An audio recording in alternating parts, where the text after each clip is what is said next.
나라도 이건 뭐 조금 좀 해봐야 되겠다. 이런 차원으로 이걸 시작하게 된 겁니다. 그리고 사법 살인을 자행했잖아.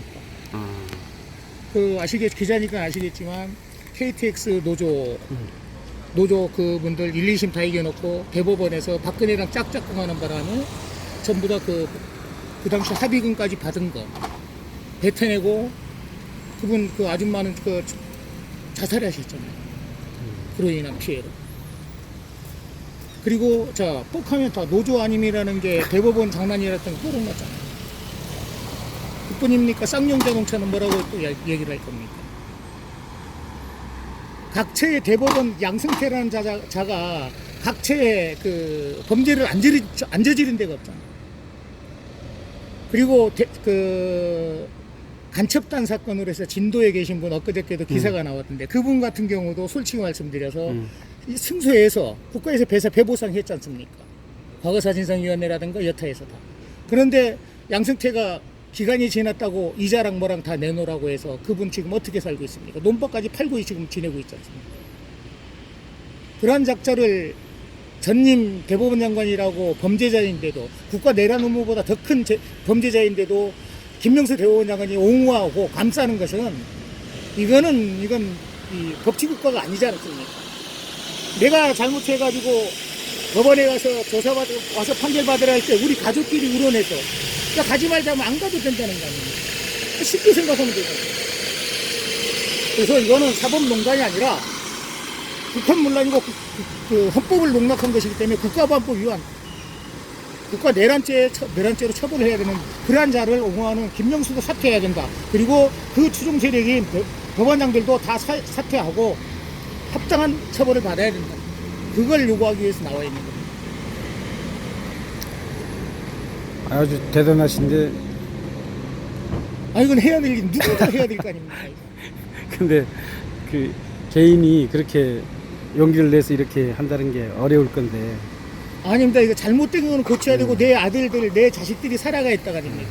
마지막 보루가 법원이 마지막 보루 아닙니까? 없는 사람들한테 마지막에 지켜야 될 보루인데 이렇게 썩었는데 누가 법을 믿고 누가 의지를 하겠습니까?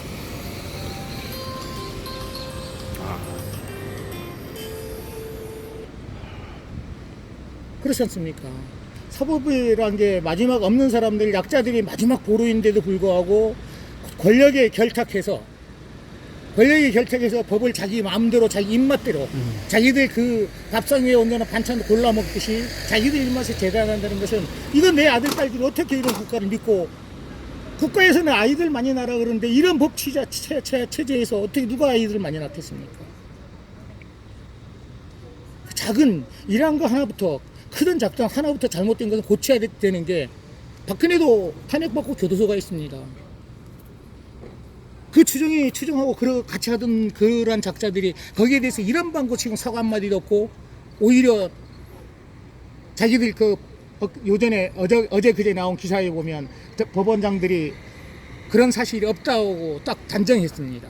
조사도 안 해보고 어떻게 그렇게 딱 없다고 얘기할 수 있습니까? 그것은 밑에 있는 판사들한테 1심에서 너네 없는 걸로 해라 이런 거에 암시한 거 아닌가 이런 생각이 들어집니다.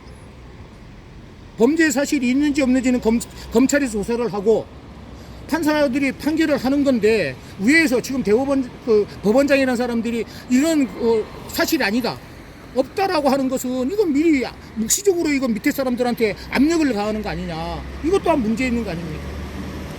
그래서 선생님은 직업이 광고를 합니다. 네?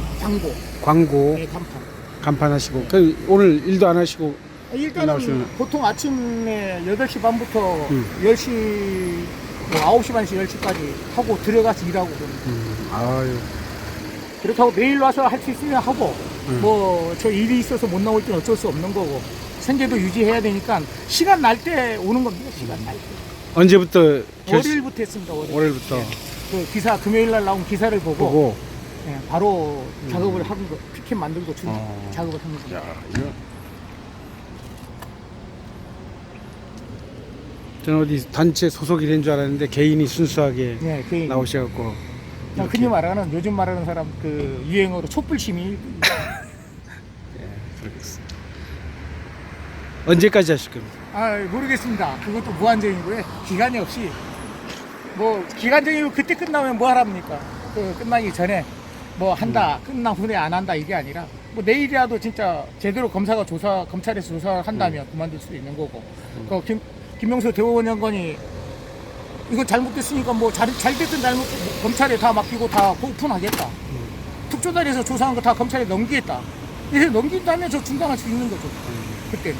근데 지금은 감추려고만 하니까. 축소하려고 그러니까. 이건 아니니까. 이건 해야 되지 않겠습니까? 누군가가. 뭐 이건 법원 노조에서 뭐 서울서 한다 그러는데 이건 참 우리 제주 시민들도, 제주 도민들도 직접 우리 피해자들입니다. 모두. 근데도 참 침묵하는 게 너무 안타까워서 그러면 조금이라도 내가 나설 수 있는 건 해보자. 이런 차원입니다. 선생님 가족은 어떻게?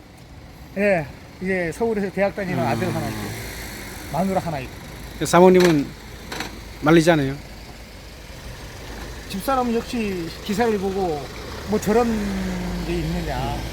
내가 총대 내서 내가 총대 내고 내 혼자만이라도 하마. 몸조심 하세요.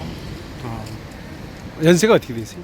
저 이제 62입니다. 그렇구나. 김택진 씨, 네. 광고업 하시고 아주 소신이 뚜렷하신데 한마디 뭐 시민이나 아니면은 다른 분한테 하실 말 있으세요? 딱히 할 말은 없고요.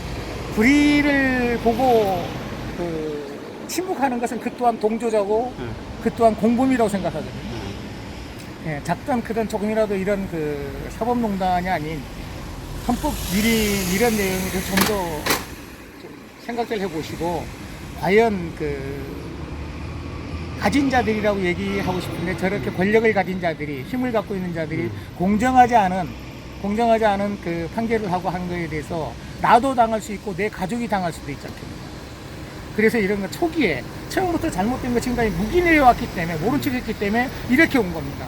그래서 지금부터라도 진짜 사회 전반에 걸쳐진 그 잘못된 거 진짜 부당한 거는 얘 당사자만 아니라 주변에 아는 분들이 좀 나서서 고쳐줄 수 있도록 조금이라도 관심 가져주는 게 이 민주사회에 조금이라도 더 민주사회가 더 자리를 매김하는데 가야 되는 길이 아닌가 이런 생각들을 듭니다. 네, 고맙습니다. 네.